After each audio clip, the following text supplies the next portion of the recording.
পৃথিবীর ইমানদার মানুষেরা সেই সমস্ত মানুষ দিগকে তোমরা কোনোদিনের জন্য মরা বলবে না, কোনোদিন তাদেরকে মৃত বলবে না, যারা আল্লাহর রাস্তায় জীবন উৎসর্গ করেছেন, আল্লাহ পাকের জন্য জীবন যারা কোরবানি দিয়েছেন। ওয়ালা তাকুলু লিমান ইউকতালু ফি সাবিলিল্লাহি আমওয়াতা, আল্লাহর পথে যারা জীবন কোরবানি দিয়েছেন তাদেরকে তোমরা কখনো মরা বলো না। ওয়ালা তাকুলু লিমান ইউকতালু ফি সাবিলিল্লাহি আমওয়াতা বাল আহইয়াউ ওয়ালাকিন লা তাশউরুন, আমি আল্লাহ বলছি ওরা জীবন্ত, আমি আল্লাহ বলছি তারা জীবন্ত। ওরা মৃত্যুর পরেও কঠিন কবরের ভিতরে আমি আল্লাহ তাদের এমন কায়দায় জীবন্ত রেখে দিই, পৃথিবীর জীবন্ত মানুষেরা ওদের জীবন্ত থাকাটা কোনোদিনের জন্য বুঝতে পারে না। সচিন তেন্ডুলকর ছক্কা মারলে তারপর সুবহানাল্লাহ বলবেন? ধর্মসভায় কখনো সুবহানাল্লাহ বলতে হয়? এখনো এই জ্ঞান আপনাদের দিতে না পারার জন্য আমি একটু 3 বার উদ্ঘোষ করে নেবো। কারণ ধরিস বল ওঠো একটু 3 বার। তাহলে আজ যেন জীবনে কোনোদিন সুবহানাল্লাহ কারুর শেখাতে হয় না। আনন্দ হলে, ইমানদারের চোখে আনন্দ হলে সুবহানাল্লাহ বলাটা ইমানদারের ঠোঁটের অলংকার। আর মঞ্চে যারা থাকে এরা তো শবে বরাতের রোজা করে না, পাবলিকের করতে বলে ওরা ভাঙি দেয়। ওরা সুবহানাল্লাহ না বললে দোষ নেই, আপনারা বললে একটু দোষ। এখন দেখি এই নোড়ায় যদি থেত হয়ে এইবার থেকে একটু বলে।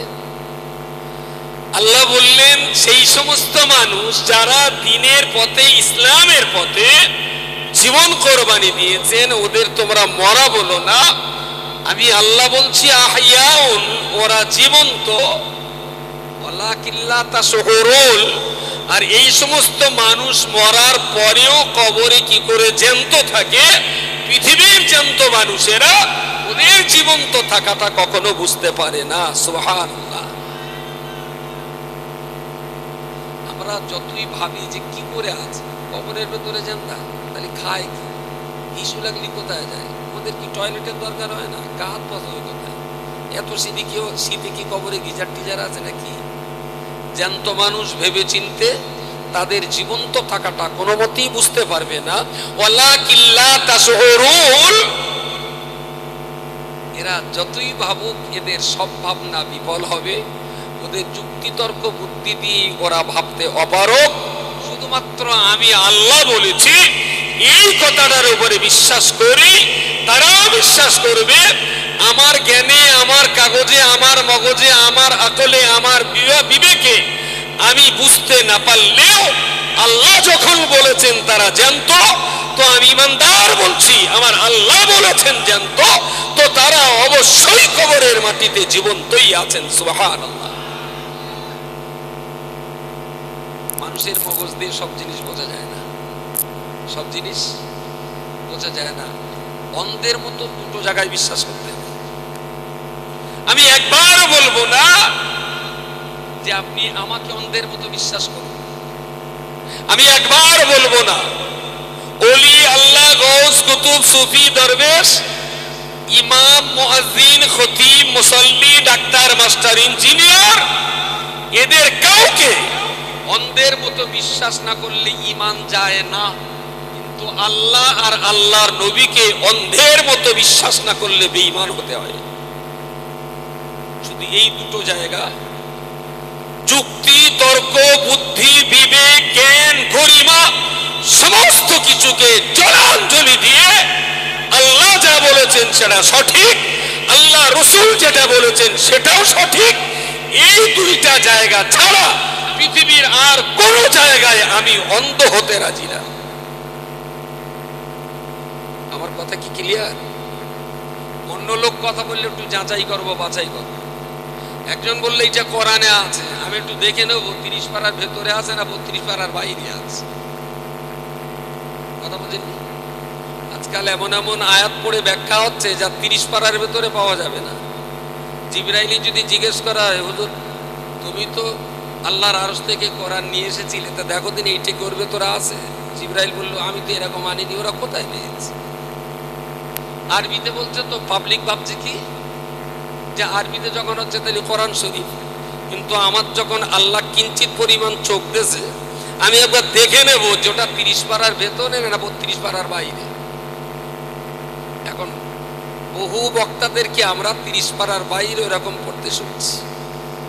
এখানে আমি অন্ধ হতে রাজি না। আল্লাহর কালামে যেটা আছে, রাসূলুল্লাহর হাদিসে যেটা আছে, আল্লাহর নবী যা বলেছে সেই জায়গাটাতেও আমি অন্ধ যুক্তি তর্ক বুদ্ধি বিবেককে সবকিছুকে আমি মাইনাস করে দিয়ে আল্লাহর নবীর কথাগুলো আমি অন্ধের মতো বিশ্বাস করে না। একটু জোরে হবে না? পুরোপুরা বিশ্বাস কাবেলার মতো মানুষ, তিনিও একটা টাইমে কথা বলেছেন। আমার ভক্ত মুরিদ আলেম ওলামাগণ অনেকে অনেক কিতাব রচনা করেছেন। সেই সমস্ত কিতাবের যে সমস্ত বিষয়গুলো শরীয়তের মানদণ্ডে আছে সেগুলো আপনারা মানিবেন, যেগুলো শরীয়তের খেলাফ হয়েছে সেগুলো আপনারা মানবেন না। তাহলে দাদা হুজুর কাবেলাও কিন্তু কোনো আলেম ওলামার কাছে অন্ধ হতে বলেননি। চোখ আছে, দেখে দাও। রব্বুল আলামিন আল্লাহ কোরআন শরীফের উপর একটা জায়গায় বলেছেন, ওয়ালা তাহসাবান্নাল্লাযীনা কুতিলু ফী সাবিলিল্লাহি রাব্বিহিম ইরযাকুন। রব্বুল আলামিন বলেছেন, এই পৃথিবীর মানুষয়াতি ওয়ালা তাহসাবান্নাল্লাযীনা কুতিলু ফী সাবিলিল্লাহি আমওয়াতা, যে সমস্ত মানুষেরা আল্লাহর পথে যারা জীবন উৎসর্গ করেছেন, আল্লাহর রাহে যারা জীবন কোরবানি দিয়েছেন, ওদের তোমরা মরা বলা তো দূরের কথা, ওদের মরা বলে কখনো ধারণা করো না। ওরা মরা এই ধারণাটুকু কখনো তোমরা করো না। মরা তো কখনোই বলবে না, মরা বলে কখনো ধারণাও করতে পারো না। বাল আহইয়াউন, আমি আল্লাহ বলছি আমার জমিনের মাটির কবরের ভিতরে আমি আল্লাহ তাদের জিন্দা রেখেছি। শুধুমাত্র তাদের জিন্দা রাখি নাই, বরং আল্লাহ এটা বলে দিলেন ইনদা রাব্বিহিম ইরযাকুন। পৃথিবীর মানুষ তাদের মরা বলেছে, ওদের শ্বাস নিঃশ্বাস বন্ধ হয়ে গেছে, চলাফেরা দুনিয়ায় বন্ধ হয়ে গেছে। পৃথিবীর জমিনে তাদের চলাফেরা শ্বাস নিঃশ্বাস কর্মকাণ্ড বন্ধ হয়েছে বলে দুনিয়ার ইমানদার মুসলমানেরা তাদের গোসল দিয়েছে, কাফন পরিয়ে জানাজা নামাজ পড়ে দাফন করে দিয়েছে। আমি আল্লাহ বলছি দুনিয়ার শ্বাস প্রশ্বাস চলাফেরার কাজকর্ম বন্ধ হলেও আমি আল্লাহর সাথে আমার ওই সমস্ত ওলি বান্দাদের আত্মিক সম্পর্ক কখনো বন্ধ হয়নি। তাই পৃথিবীর মানুষ তাদের মরা বলেও কবরস্থ করে দিলেও আমি আল্লাহ পাক রব্বুল আলামিন বলছি ইনদা রাব্বিহিম ইরযাকুন।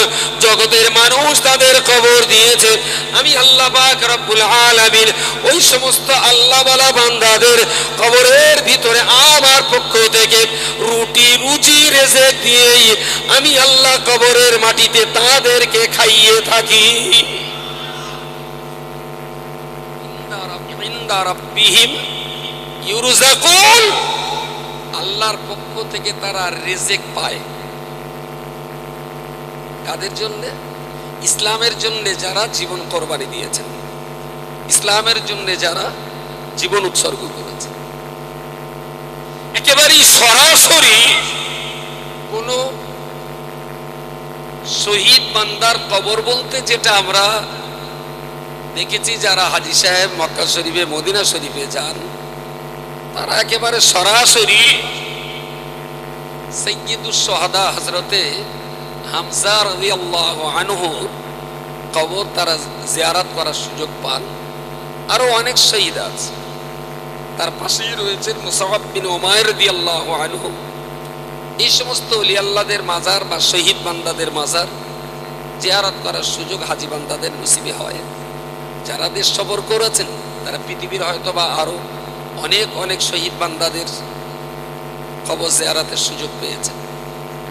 আমাদের থেকে অনেক আগে আমাদের কাছাকাছি হাড়োয়ার সৈয়দ আব্বাস আলী গাজী রাহিমাহুল্লাহ, তিনি ইসলামের বাতি জ্বালাবার জন্য শাহাদাত বরণ করেছিলেন, তার মাজার হাড়োয়াতে আছে। তো এই ধরনের শহীদ বান্দা যারা ধর্মযুদ্ধে ইসলামকে জিন্দা রাখার জন্য শত্রুদের মোকাবেলায় ইসলামের ঝান্ডাকে উঁচু রাখতে যে যারা শাহাদাত বরণ করেছেন, মৃত্যুবরণ করেছেন, তারা অমর হয়ে রয়েছেন, অমর হয়ে রয়েছেন। ফুরফুরা শরীফের দাদা হুজুর পীর কেবলা রাহিমাহুল্লাহকে আমরা শহীদ বান্দা বলি না। তিনি যুগশ্রেষ্ঠ মুজাদ্দিদ ছিলেন। বসিরহাটের বড় মাওলানা আল্লামা রুহুল আমিন রহমাতুল্লাহ আলাইহিকে আমরা শহীদ বান্দা বলে জানি না। তবে তিনি কলম চালিয়ে জাতিকে ঈমান আর ইসলামের পথে ঠিক রাখার জন্যে পীর সাহেব কেবলার নির্দেশ করবে 152 খানার অধিক কেতাব লিখে আজও রুহুল আমিন সাহেব তার কেতাবের মধ্য দিয়ে আমাদের মাঝে জিন্দা রয়েছেন। সুবহানাল্লাহ। ওই সারুজুরি কেতাবগুলো পড়লে আজও মনে হয় তিনি জীবন্ত আছেন। এনাদেরকে আমরা শহীদ বলতে পারছি না। ধর্মযুদ্ধে তারা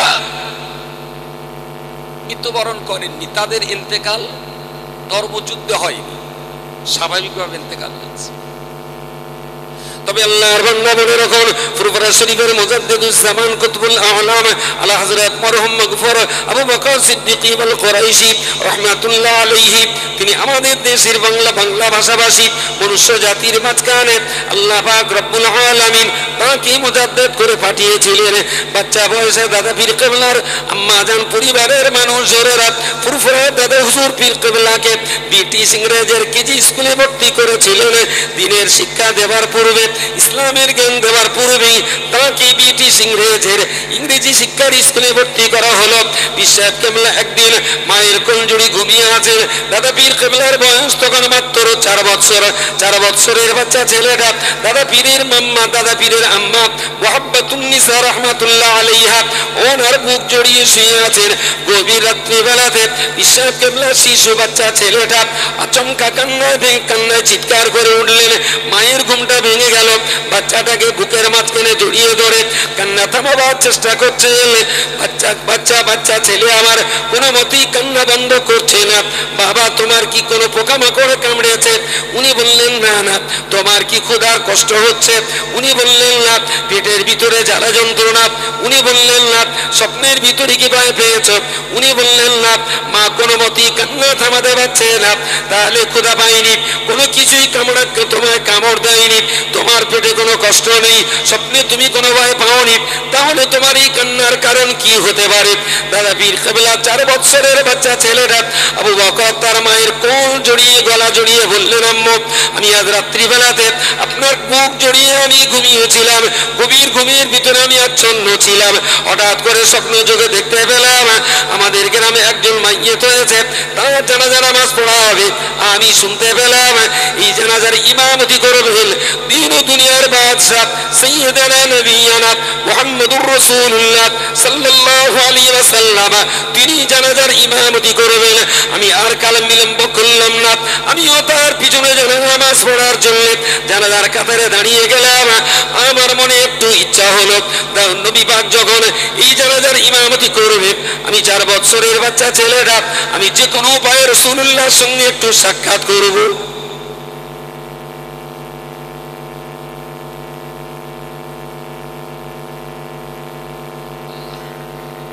4 বছরের বাচ্চা ছেলে স্বপ্ন দেখছেন জানাজা নামাজ হবে, আর সেই জানাজার ইমাম হবেন কে?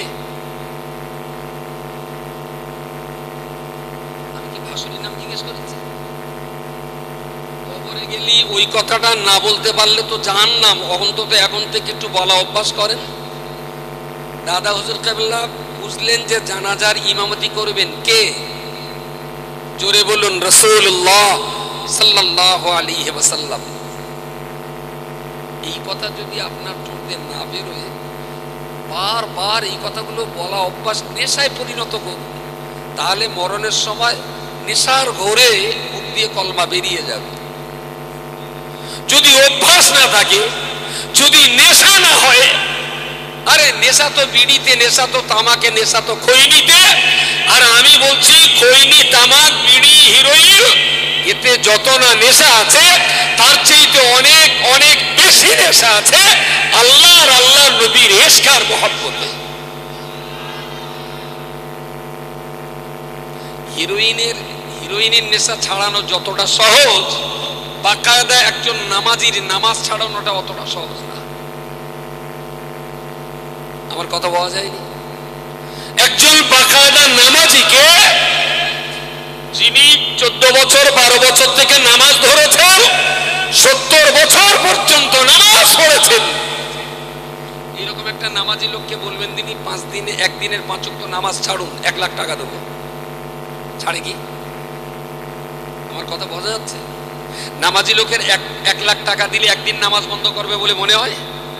হিরোইন করে 1 লাখ টাকা দেবেন, বলবেন ঠিক আছে 24 ঘন্টা খাবো না।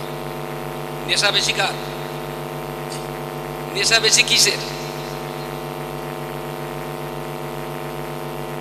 ওই সালে আবার হুক্কা করবেন, বলবেন কত বড় কাপের বাচ্চা দেখেছো, নামাজ আর হিরোইন এক করে দেশ। ওরা যে এত দিনে রাত্রি ঘুমোয় কি করে, আমি ওই টেনশনে পাগল হয়ে যাচ্ছি।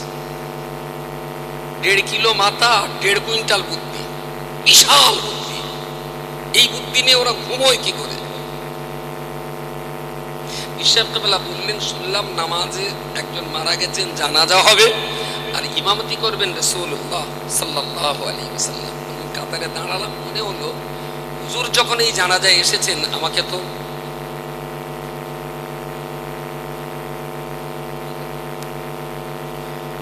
রাসূল যখন জানাজায় এসেছেন, আমাকে যে কোনো ওসিলায় রাসূলুল্লাহর সঙ্গে একটু সাক্ষাৎ, সালাম, মুসাফা করতেই হবে। জোরে বলুন সুবহানাল্লাহ। কার কথা বলছি আমি? ফুরফুরা পীর সাহেব কাবেলার কথা বলছি। 3 নবীর সঙ্গে সাক্ষাতের দেওয়ানা হয়েছেন। বয়স কত? বয়স only 4 years। আমাদের দেশে বৈশাখ জ্যৈষ্ঠ মাসে বৃষ্টি হলে 4 বছরের ছেলে প্যান খুলে পানিতে ফুটবল খেলে। প্যান খুলে, তার মানে তার তখন ইজ্জত সম্মান বোঝে না। যে রাজ্যের 4 বছরের বাচ্চা প্যান খুলে পুকুরে গোসল করে, সেই রাজ্যের আর একটা 4 বছরের বাচ্চা সে স্বপ্নে নবীর জিয়ারাতের পরিকল্পনা আটছেন। বলুন সুবহানাল্লাহ সুবহানাল্লাহ। আমি দাদা হুজুরের কবর দেখে চিনিনি। দাদা হুজুরের কবরের গম্বুজ আর মিনার দেখে আমরা হুজুর চেনা লোক না। আমরা বইয়ের অক্ষরের ভিতর দিয়ে পীর আর মুর্শিদ ওলি আল্লাহদের চেনার চেষ্টা করি, কবর দেখে না। যারা ইট পাটকেল দেখে পীর বোঝে, তাদের বক্তব্য ইট পাটকেল বানাই হয়। ওরা বিরাট বড় গম্বুজ দেখলে মনে করে তাহলে বিরাট বড় পীর, ছোট পানা গম্বুজ দেখলে ভাবে এটা খুব ছোট পীর। ওরা গম্বুজটাই চেনে। ওলি আল্লাহকে চিনতে গেলে কবরের গম্বুজ, মিনার, ইট পাটকেল, সিমেন্ট, বালি মাটি আর রড দেখে চেনা যায় না। ওর ভিতরে শুয়ে থাকা মানুষটাকে কেতাবের পৃষ্ঠা দিয়ে চিনতে হয়। প্রিয় শ্রোতা মণ্ডলী, মনে রাখুন, মা কান্না থামিয়ে মাকে বললেন, আম্মু আমি জনগণের ভিড় ঠেলে ঠেলে একেবারেই সামনে চলে গেলাম। যে জায়গাটায় গ্লাসের খাটিয়া রাখা আছে, আমি ওই জায়গায় পৌঁছে গিয়ে লক্ষ্য করে দেখলাম দিন ও দুনিয়ার বাদশা সাইয়্যিদুনা নবিয়্যিনা মুহাম্মদুর রাসূলুল্লাহ সাল্লাল্লাহু আলাইহি ওয়াসাল্লাম জানাজার ইমামতি করার জন্য তিনি অপেক্ষায় রয়েছেন। আমি একেবারেই রাসূলুল্লাহর সামনে যে বিশ্বনবী মুহাম্মদুর রাসূলুল্লাহর চেহারার দিকে তাকিয়ে আমি একটু আওয়াজ করে বললাম, আসসালাতু ওয়াসসালামু আলাইকা ইয়া রাসূলুল্লাহ। আমি যেই নবীকে সালাম করলাম, নবী আমার থেকে মুখটা ঘুরিয়ে নিলেন অন্যদিকে। আমি মনে মনে বড় কষ্ট পেলাম। আমি রাসূলুল্লাহকে সালাম করলাম, রাসূলুল্লাহ আমার সালামের জবাব না দিয়ে কেন, কি কারণে আমার থেকে চেহারাটা অন্যদিকে ঘুরিয়ে নিলেন। আমি আবার ঘুরে ঘুরে রাসূলুল্লাহর সামনে দাঁড়ালাম। রাসূলুল্লাহর চেহারার দিকে তাকিয়ে আমি দ্বিতীয়বারের জন্য সালাম করলাম। নবী আমার চেহারাটা আবার ঘুরিয়ে নিলেন। আমি তৃতীয়বার আবার রাসূলুল্লাহর সামনে দাঁড়ালাম, কিন্তু দুইবার সালাম করলাম। রাসূলুল্লাহ সালামের জবাব দিলেন না, বরং মুখটা ঘুরিয়ে নিলেন। আমি তৃতীয়বার নবীর সামনে বেয়াদবি করা আমার পক্ষে সম্ভব হলো না। আবার সালাম করলে আবার যদি রাসূলুল্লাহ মুখটা ঘুরিয়ে নেন, আমার ক্ষেত্রে, রাসূলুল্লাহর ক্ষেত্রে আমার দ্বারায় বড় বেয়াদবি করা হয়ে যাবে। আমি আবার রাসূলুল্লাহর সামনে দাঁড়িয়ে বললাম, ইয়া রাসূলুল্লাহ, ইয়া হাবিবাল্লাহ, আমি আবু বকর, মাত্র 4 বছর আমার বয়স, আমি আপনাকে সালাম করেছি। আমি দুইবার সালাম করেছি, আমার থেকে আপনি মুখটা ঘুরিয়ে নিয়েছেন। হুজুর, আমি জানতে চাইছি আমার কোন দোষের কারণে, কোন অপরাধের কারণে, কোন ত্রুটির কারণে আমার থেকে আপনি মুখটা ঘুরিয়ে নিলেন। ইয়া রাসূলুল্লাহ, ইয়া হাবিবাল্লাহ, হাবিবাল্লাহ, আমি যতদূর জানতে পেরেছি 4 বছর বয়সের ছেলেটা যত রকমের অন্যায় আর পাপ করুক না কেন, আল্লাহ পাক রব্বুল আলামিন 4 বছরের নাবালকের পাপের খাতা খোলেন না, আল্লাহ তাদেরকে আগাম ক্ষমা করে রেখেছেন। ইয়া রাসূলুল্লাহ, ইয়া হাবিবাল্লাহ, আমি আবু বকর, আমার যদি কোনো দোষ ত্রুটি আপনার কাছে ধরা পড়ে, স্বয়ং আল্লাহ পাক তো 4 বছরের বাচ্চার গুনাহ লেখেন না, আপনি কি আমি আবু বকরের 4 বছরের ত্রুটি মাফ করতে পারেন না?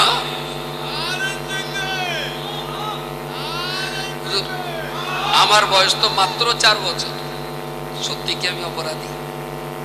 আপনি আমার সালামের জবাব না দিয়ে দুবার করে গেছেন।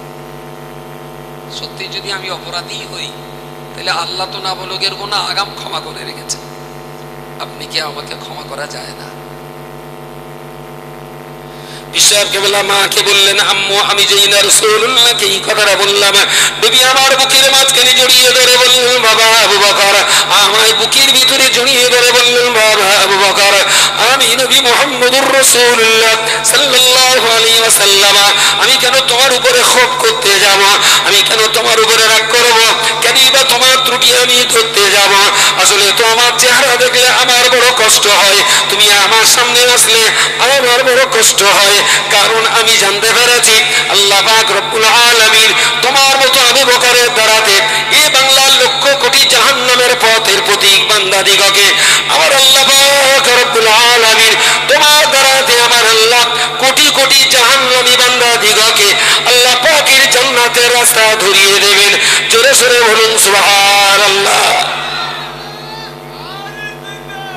তোমার দ্বারাতে আল্লাহ লক্ষ কোটি মানুষকে জাহান্নামের পথ থেকে জান্নাতের পথ দেখাবেন, অথচ তোমাকে তোমার পরিবারের মানুষজন চাকরি করে মোটা পয়সা রোজগার করবার ইচ্ছা নিয়ে ব্রিটিশ গভর্নমেন্টের কেজি স্কুলে ভর্তি করেছে 3 ছাড়াই। তাহলে আল্লাহর ইচ্ছা আছে তোমার দ্বারাতে বেদিনদেরকে দিনের পথ দেখাবেন, কিন্তু যে লাইনে পড়াশোনাটা শুরু হয়েছে এই লাইনে পড়াশোনা করে তো বেদিনকে দিনের পথ দেখানো যাবে না। জাহান্নামীদেরকে জান্নাতের পথ দেখাতে গেলে তো কোরআনের জ্ঞান দরকার, হাদিসের জ্ঞান দরকার, নাহু সারফের জ্ঞান দরকার, আকায়েদের জ্ঞান দরকার। সেই লাইনে তো তুমি পড়াশোনা করোনি, কিন্তু আল্লাহর ইচ্ছা রয়েছে তোমার দিয়ে দিনের অনেক খেদমত দেবেন। তাই তোমার দেখলে না আমার খুব কষ্ট হয়, তোমার উপরে আমার কোনো ক্ষোভ নেই, আমার কোনো অভিযোগ নেই, আমি কোনো অসন্তুষ্ট না, দেখলে শুধু একটু কষ্ট হয়, তাই মুখটা দুবার ঘুরিয়ে নিয়েছিলাম, দুঃখ করো না বাবা। বিশাল কাল্লা বললেন, ইয়া রাসূলুল্লাহ, ইয়া হাবিবাল্লাহ, তাহলে কোন রাস্তা অবলম্বন করলে পরে, কোন পথ ধরলে পরে আপনি আমার থেকে আর মুখ ঘুরিয়ে নেবেন না, ওই রাস্তাটা কি একটা বারের জন্য আমায় বলে দেবেন। নবী আমার বললেন, বাবা আবু বকর, তুমি তোমার মাকে বলবে তুমি দুনিয়াবি লেখাপড়া অবশ্যই শিখবে, তার আগে তোমাকে কোরআন শিখতে হবে, হাদিস শিখতে হবে, আকায়েদের মাসলা মাসাইল শিখতে হবে, ফতোয়া ফারায়েজ শিখতে হবে, দিনের বড় জ্ঞানী পণ্ডিত তোমাকে হতে হবে, তবে তো তুমি দেশের জনগণকে জাহান্নামের পথ থেকে জান্নাতের রাস্তা দেখাতে পারবে। আল্লাহর বান্দা মনে রাখুন, বললেন ওই রকম অবস্থাতে আমার ঘুমটা ভেঙে গেল। ও আম্মু, আমি আপনার কাঁদছিলাম অন্য কোনো কারণে নয়, আমার কান্নার একমাত্র কারণ হলো আপনারা আমাকে ব্রিটিশ গভর্নমেন্টের কিন্ডারগার্টেন স্কুলে আমায় ভর্তি করে দিয়েছেন। আমি নিশ্চিত ওই জ্ঞান অর্জন করতে পারি, তবে রাসূলুল্লাহর পরামর্শ মতো আমাকে কোরআনের তাফসীরের জ্ঞান অর্জন করতে হবে, নবীর পরামর্শ মতো হাদিসের জ্ঞান আমায় অর্জন করতে হবে, রাসূলুল্লাহর পরামর্শ মতো ইলমি আকায়েদের জ্ঞান অর্জন করতে হবে, নবীর পরামর্শ মতো উসুল আর উসুল হাদিসের জ্ঞান আমায় অর্জন করতে হবে, রাসূলুল্লাহর পরামর্শ মতো ফারায়েজ এবং ফতোয়ার জ্ঞান আমায় অর্জন করতে হবে। আমি আগামী কাল থেকে আর কেজি স্কুলে পড়তে যাব না। আল্লাহ পাকের শরীয়ত, কোরআন, হাদিস, ইজমা, কিয়াসের যেখানে জ্ঞান দেওয়া হয় আমাকে সেই জায়গায় ভর্তি করে দিতে হবে। জোরে জোরে বলুন সুবহানাল্লাহ। ও আল্লাহর বান্দা, আমি কি জানতে পারি যে বাংলার 4 বছরের ছেলেরা উলঙ্গ অবস্থায় খেলাধুলা করতে পারে, সেই বাংলার আর এক প্রান্তের মাত্র 4 বছরের একটা বাচ্চা ছেলেটা দাদা পীর কেবলা রহমাতুল্লাহ আলাইহি 4 বছর বয়সে রাসূলুল্লাহ দ্বারাতে লেখাপড়ার লাইন যে মানুষটার পড়াশোনার রাস্তা ভুলে দিতে পারেন, নিশ্চিত করে এই মানুষটা শরীয়তের খেলাফ কোনো বাতিল ফিরকার হতে পারে না। তো রাসূলের দেখানো পথেই বিশ্বাস করলাম, পড়াশোনার জীবন শুরু হলো। আবার সেই পড়াশোনার জীবনের একটা টাইমে পশ্চিম বাংলাতে দাদা হুজুর কাবলাকে পড়াবেন এইরকম শিক্ষকের অভাব দেখা দিল। তো তিনি সুযোগ পেয়ে হাদিস শাস্ত্র চর্চা করার জন্য মদিনা শরীফে গেলেন। মদিনার মুহাদ্দিসদের কাছে বসে ধারাবাহিকভাবে 40 খানা হাদিসের কেতাবে, 40টি হাদিস নয়, হাদিস শরীফের 40টি কেতাব মদিনার মুহাদ্দিসদের কাছে পড়লেন, নিজে পড়ে তাদেরকে শোনালেন। মুহাদ্দিসরা বললেন, আবু বকর এবারে তুমি এই হাদিসগুলো দেশে ফিরে যে তোমার দেশের মানুষদেরকে তুমি পড়াবে, আমরা তোমাকে হাদিস পড়াবার সনদ দিয়ে দিলাম। সুবহানাল্লাহ। দ্যাট ইজ মুজাদ্দিদ, যুগ সংস্কারক। এই বাংলার দ্বীনি আন্দোলনের তিনি ছিলেন রূপকারক, তিনি হলেন রূপকারক। প্রিয় শ্রোতামণ্ডলী, মনে রাখুন তারই প্রধানতম খলিফা বসিরহাটের বড় মাওলানা আল্লামা রুহুল আমিন রাহমাতুল্লাহ আলাইহি, আল্লাহর বান্দা মনে রাখুন টাকি সৈয়দপুর নারায়ণপুর গ্রামে তার জন্ম। লেখাপড়ার সুবিধার্থে, যোগাযোগের সুবিধার্থে পরবর্তীকালে বসিরহাটের মৌলানাবাগে জায়গা কিনে তিনি বসবাস শুরু করলেন। আল্লাহর বান্দা মনে রাখুন এই মানুষটাকে আমার আল্লাহ কত বড় আলেম দ্বীন করে বাংলার মানুষের কাছে, ইমানদার মুসলমানদের কাছে জগৎ শ্রেষ্ঠ একটা নিয়ামত করে আমাদের কাছে পাঠিয়েছিলেন। আল্লাহর বান্দা মনে রাখুন আল্লামা রুহুল আমিন রাহমাতুল্লাহ আলাইহি জীবনের একটা টাইমে মিশরের জামে আল আজহারের বড় বড় লাইব্রেরিতে তিনি যাওয়ার সুযোগ পেয়েছিলেন। ওই লাইব্রেরিতে যাওয়ার পরে কিতাবপত্র উনি পড়া সেখানে শুরু করলেন। এমন অনেক কিতাব তিনি পেয়ে গেলেন যে কিতাবগুলো পৃথিবীর জন্য বড় দুষ্প্রাপ্য। উনি ওখানকার কাট করলেন, রাষ্ট্রীয়ভাবে তাকে পড়াশোনা করবার জন্য অনুমোদন করা হলো। উনি ওখানে পড়াশোনা করবেন। লাইব্রেরি কর্তৃপক্ষের পক্ষ থেকে 2 বার 3 বার খাওয়া এবং টিফিনের ব্যবস্থা করা হলো। সময় মতো নামাজ কালাম সব কিছু তিনি তার ভিতরে সারবেন। ওই কিতাবগুলো তিনি পড়ছেন। তখন তিনি মোবাইলে ফটো তোলার ব্যবস্থা ছিল না, জেরক্সের ব্যবস্থা ছিল না। কঠিন দুষ্প্রাপ্য কিতাবগুলোকে উনি জীবনে একটা বারের জন্য দেখেছেন, একটা বারের জন্য দেখেছেন। ওই কিতাবগুলো যেগুলো এ বাংলার জমিনে পাওয়া যেত না, কাগজ কলম নিয়ে নিয়ে ওখানে বসে বসে তিনি কিতাবগুলো নিজে হাতে নকল করার চেষ্টা করছেন। একজন জিজ্ঞেস করে বললেন, ও মাওলানা বলুন না, এই লেখাগুলো শুধুমাত্র আপনি লিখছেন, বাড়ি দেশে ফেরার পরে এই কিতাবকে আপনি আর মনে রাখতে পারবেন? উনি সেদিন আল্লাহর উপরে ভরসা করে বলেছিলেন, ও আল আজহার বিশ্ববিদ্যালয়ের এখানকার লাইব্রেরিয়ান আল্লাহ পাক রব্বুল আলামিন শুকরিয়া আদায় করে বলছি, আমি রুহুল আমিনকে আল্লাহ যে স্মৃতিশক্তি দান করেছেন, পৃথিবীর দুষ্প্রাপ্য কিতাব যেগুলো এখানে পেয়েছি আমি নিজে হাতে আমার প্রয়োজনীয় টিকাতে নোট করছি। যতটা আমার লেখা হয়েছে, আমার লেখা কাগজগুলো আপনি আসতে নিয়ে নিন, আর এক এক করে আমার জানতে পারেন আল্লাহ পাক রব্বুল আলামিন রুহুল আমিনের চোখে যে কিতাব আল্লাহ তাআলা দেখিয়ে দিয়েছেন, মরণ পর্যন্ত রুহুল আমিন কখনো সেই কিতাব ভুলে যাবে না। খাল দিয়ে হেঁটে গেছে, আকাশ দিয়ে উড়ে গেছে, এইসব বলে পীর পাকামি করার দিন শেষ। যোগ্যতা কি আছে সেইটা বের করে দেখা। ডাবে ফুটেছে ঝুনো নারকেল হয়ে গেছে, হিজড়ের মাথায় ফুটেছে মদ্দালক হয়ে গেছে, শুকনো খেতে ফুটেছে পানি হয়ে গেছে, ওসব ছাড়ে ভাই। কেতাবের পাতায় খোঁজ, দক্ষতায়, যোগ্যতায়, জ্ঞানে, গুণে, শিক্ষা এবং দীক্ষায় যদি যোগ্যতা থাকে, তবে তো তাই জাতির নেতৃত্ব দেওয়ার জন্য জায়গা দখল দিতে পারে। প্যান্ডেলের উপর দিয়ে হেঁটে হেঁটে উড়ে গেছে, ওসব খোঁজকে আমাদের কাছে উঠিস নে, তুলিস নে। পানি দিয়ে হেঁটে গেল, শূন্য আকাশ দিয়ে উড়ে গেল, তাকে পীর, ওলি, গাউস, কুতুব বলাই যাবে না। সে জাদুকর হতে পারে, পিসি সরকার গামছার উপরে ধুলোবালিতে মুড়ি করে দেয়। এ জমানার গাঁড়লরা দেখলি না, ওর পায়ে ধরে চুমুকে দিয়ে একটু বায়াত করে দাও, তোমার মতন বড় পীর আর কেউ নেই। গামছায় ধুলোবালি দিচ্ছে আর মুড়ি হয়ে যাচ্ছে। বুঝতে পারেননি? পীরের জন্য কারামত শর্ত নয়, নবীর জন্য মুজিজা শর্ত। পীরের জন্য কারামত শর্ত নয়। পীর হওয়ার জন্য পানি দিয়ে হাঁটা লাগে না, পীর হওয়ার জন্য বাতাসে ওড়া লাগে না, পীর হওয়ার জন্য অলৌকিকত্ব দেখানো লাগে না। পীর হওয়ার জন্য শরিয়ত তরিকাত হাকিকতের মারিফতের পূর্ণ বিকাশের জ্ঞান থাকাটা জরুরি। হিম্মত থাকে তো পশ্চিম দিক থেকে বেলা ওঠা পর্যন্ত টাইম দিল।